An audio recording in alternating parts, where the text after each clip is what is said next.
प्रश्न है 2012 का। 2012 के एग्ज़ाम में जो प्रश्न पूछा गया था 2 नंबर के प्रश्न में माध्यिका निकालना है, उसको हम आप लोगों को बता रहे हैं। बड़ा आसान प्रश्न है, ध्यान दीजिएगा। निम्न आंकड़ों की क्या करना है, माध्यिका ज्ञात करना है। तो हल यानी कि बनाने से पहले हम इसको क्या करते हैं, सबसे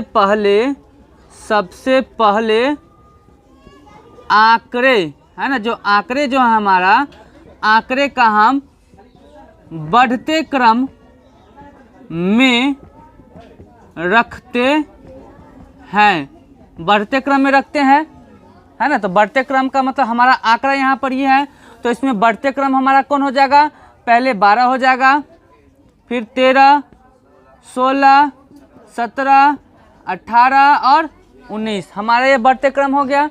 अब देखिए हम गिनते कितना संख्या है, 1 2 3 4 5 6, कितना है, 6 है। यानी कि हमारे यहाँ पर n बराबर कितना आ गया, n बराबर 6, यानी कि आंकड़ों की संख्या कितनी होगी यहाँ पर, 6 है। तो ये n हमारा 6 है। अब 6 है तो 6 क्या है, सम संख्या है, सम संख्या है।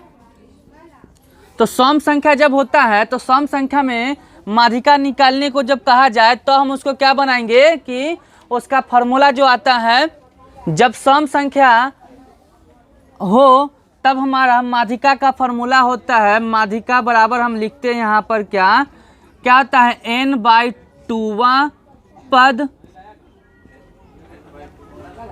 n/2वां पद एवं n+1/2वां पद, यही होता है। तो चलिए हमारा n 6 आया हुआ है, 6 हम दे दिए /2, यहाँ पर वां पद एवं n+1, तो 6 + 1/2, इससे इसको कर दिए तो 3 आ गया, है ना। इसके बाद में मतलब इसको करते क्या है, ऐसे ध्यान दीजिएगा, इसको हम पहले जोड़ेंगे नहीं, ये जो n है, ये 2 जो है n के नीचे है और ये 1 जो है अलग है, तो हम इसको पहले इससे काटिए तो यहाँ पर कितना आ गया, 3 एवं ये कितना आ गया, 3 और 1 4वां पद। अब देखिए हमारा ये जो आंकड़ा था जो हम बढ़ते क्रम में सजाए हैं, उसमें तीसरा पद कौन है, 16 प्लस चौथा पद कौन है, 17। अब दोनों को जोड़ के 2 से भाग लगाते तो 16 दूना 32 और 1 33/2। अब इसको हम काटेंगे तो कितना आ जाएगा, 16.5 हमारा हो गया ये माध्यिका हो गया, ये हमारा ये आंसर हो गया हमारा। बहुत ही आसान था ये, और ये हमेशा इस प्रकार का प्रश्न जो है ऑब्जेक्टिव हो तब या फिर सब्जेक्टिव हो उसमें पूछता ही है, 2 नंबर का या 1 नंबर के प्रश्न में ये पूछता है। इसलिए इस सब प्रश्न को कभी भी भूलिएगा नहीं। बहुत ही क्या बोलते हैं उसको, VVI जो होता है, वेरी वेरी इंपॉर्टेंट प्रश्न, उसमें इसको गिनती लाया जाता है। समझ में आया। चलिए अगला प्रश्न है यहाँ हमारा, है ना, त्रिकोणमिति का है, बड़ा आसान प्रश्न है। देखिएगा कुछ खास नहीं है यहाँ पर, हमको बस क्या करना है, सबका मान रख करके बना देना है, आंसर आ जाएगा, ठीक, कोई दिक्कत नहीं। यहाँ पर लिखा हुआ है, हल करेंगे हम, बनाना शुरू करते हैं। 2 tan² 45 degree plus cos² 30 degree minus sin² 60 degree, इसमें हम बनाना है, हमको क्या करना है, तो 2 का 2 रह जाएगा। 2 जो है tan 45 के साथ क्या किया हुआ है, गुना है, तो हम इसमें 2 × tan 45 का मान 1 होता है और 1 का अगर स्क्वायर करेंगे तो उतना ही होगा, प्लस cos 30 का मान होता है √3/2 और ये स्क्वायर में है तो इसको भी स्क्वायर मिला दिए, माइनस sin 60 का मान भी वही सेम होता है √3/2 और ये स्क्वायर में तो स्क्वायर ला दिए। अब देखिए यहाँ पर 1 का स्क्वायर यानी कि 1 में 1 से गुना करेंगे तो 1 ही होगा, है ना, और उस 1 से 2 में हम अगर गुना करते हैं तो 2 ही होता है, प्लस देखिए √3² है, तो अगर हम √3 को √3 से गुना करते हैं तो 3 होता है, तो यहाँ पर क्या हो जाएगा 3 और 2 का स्क्वायर करेंगे तो 2 दूना 4 माइनस, फिर यहाँ पर 3 और ये 4। क्या करना है, अब इसके नीचे 1 रखिए और बटा पर का जोड़ घटा इसको एक साथ भिन्न का जो है करते चलाइए। आंसर आ जाएगा हमारा, इसका हम एलसीएम कर देंगे तो 4 आ जाएगा। इसमें इससे भाग लगाएंगे तो 4 मरतबे कटेगा, 4 से 2 में गुना किए तो 4 दूना 8 प्लस इससे इसे किए 1 मरतबे तो ये हो गया 3, माइनस 4 से 4 में भाग लगा 1 मरतबे कटा, 1 से 3 में किए तो 3। अब हमारा इतना आ गया। अब ये प्लस में है ये माइनस में, तो पहले प्लस वाला को हम एक साथ जोड़ लेते तो 8 3 11 माइनस 3/4 है ना। 11 में से फिर 3 गया तो 8 और बटे 4, 4 दूना 8, यानी कि हमारे यहाँ पर कितना आ गया 2 आंसर हो गया। कितना आसान था, ये भी बन गया। ये प्रश्न भी था आसान, ठीक ना। चलिए नेक्स्ट प्रश्न है, देखते हैं हम। चलिए अगला प्रश्न है हमारा यहाँ पर, एक वृत्त के चतुर्थांश का क्षेत्रफल ज्ञात करें जिसकी परिधि जो है 44 सेंटीमीटर दिया हुआ है। तो हम आप लोग को मेंसुरेशन में बताए हुए हैं कि अगर हमें जिसका फार्मूला, जैसे यहाँ पर परिधि दिले हैं है ना, परिधि दिया हुआ, किसका परिधि, वृत्त का परिधि दिया हुआ है, तो जिसका फार्मूला होता है, जैसे वृत्त का परिधि, वृत्त का क्षेत्रफल, वृत्त का परिमाप है ना, ये सब रहता है, तो इस सब का फार्मूला होता है।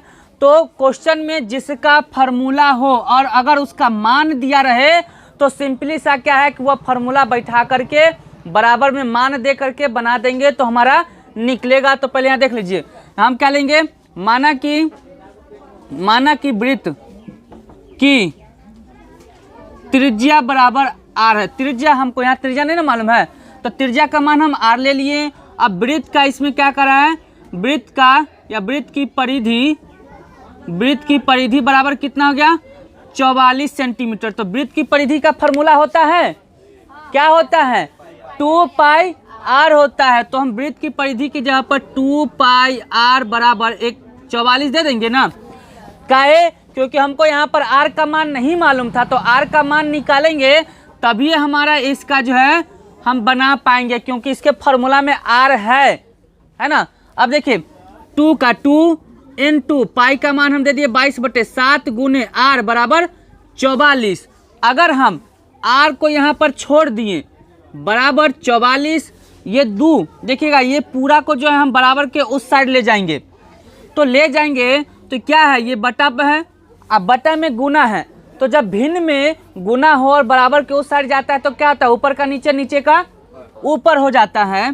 तो हम क्या करेंगे, यहाँ पर ये 7 नीचे है तो यहाँ चलाएगा ऊपर में, और ये 2 और 22 ऊपर में ही था तो 2 गुने 22 नीचे आ जाएगा। देखिए बड़ा आसान सा कट जाएगा, ये 22 दूना 44 और ये 2 से 2 कैंसिल, तो r का मान कितना हो गया 7 सेंटीमीटर आ गया, हमारा त्रिज्या निकल गया। अब हमको फार्मूला ये चतुर्थांश का क्षेत्रफल निकालना है, तो लिख लेंगे क्या, चतुर्थांश का क्षेत्रफल का फार्मूला होता है 1/4 पाई r²। अब देखिए पाई का मान तो हमको पता है, शुरू से किताब में दिया रहे चाहे नहीं रहे उसका तो मान हमको मालूम है ना। अब हमको r का मान पहले नहीं मालूम था, पर अब तो r का मान निकल गया है। सिंपली सा क्या करेंगे 1/4 गुने पाई का मान 22/7 गुने r का मान हमारा 7 आया तो 7 के स्क्वायर, तो मतलब 7 गुने 7 दे सकते हैं, कोई दिक्कत नहीं। एक 7 से इस 7 को कैंसिल कर दिए, इसको 2 से 2 दूना 4 और 11 दूना 22 कर दिए, हमारा बच क्या गया यहाँ पर ऊपर में 11 गुने 7 और बटा 2, 11 सते 77/2। अब इसको आप भाग लगा दीजिए, भाग लगाने के बाद आपका आंसर आ जाएगा कितना, 2 तिहाई 6 और 2 अठे 16, ये ना होगा 2 तिहाई 6 2 अठे 16 38.5 हमारा इसका हो गया आंसर। समझ में आया, कोई दिक्कत नहीं। चलिए नेक्स्ट प्रश्न हम देखेंगे। अब प्रश्न है बड़ा आसान सा, यहाँ पर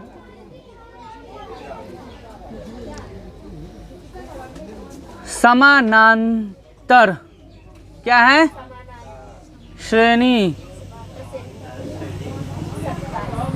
1 4 7 10 ... के 18वें पद का मान ज्ञात करें, मान। देखिए यहाँ पर क्या है कि ये वाला हमारा समांतर श्रेणी में प्रथम पद होते हैं और क्या होता है, सार्व अंतर होता है। हम सार्व अंतर को डी लिखते हैं और प्रथम पद को ए लिखते हैं। तो ए हमारे यानी कि प्रथम पद ये हो गया, तो ए बराबर कितना हो गया 1, और डी बराबर क्या होता है, डी सार्व अंतर कैसे निकलता है, दूसरे पद में से पहले पद को अगर हम घटा लेते हैं, ध्यान दीजिएगा, दूसर का पद में से अगर हम पहला पद को घटा लेते हैं तो हमारा क्या निकल जाता है, डी आ जाता है। तो हमारा डी यहाँ पर है। अब हमको ज्ञात क्या करने के लिए, हाँ 18वें पद का मान, यानी कि 18वां नंबर का जो पद होता है वह ज्ञात करना है। यानी कि n का मान कितना हो गया 18, यानी कि n बराबर हो गया 18।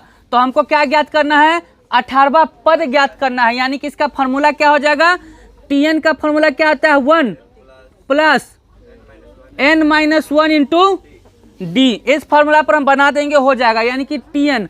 तो tn का मान हमारा 18 है, वो है ए हमारा कितना हो गया 1 प्लस n आया है हमारा 18 माइनस 1 इंटू डी का मान कितना आया है 3 आया है।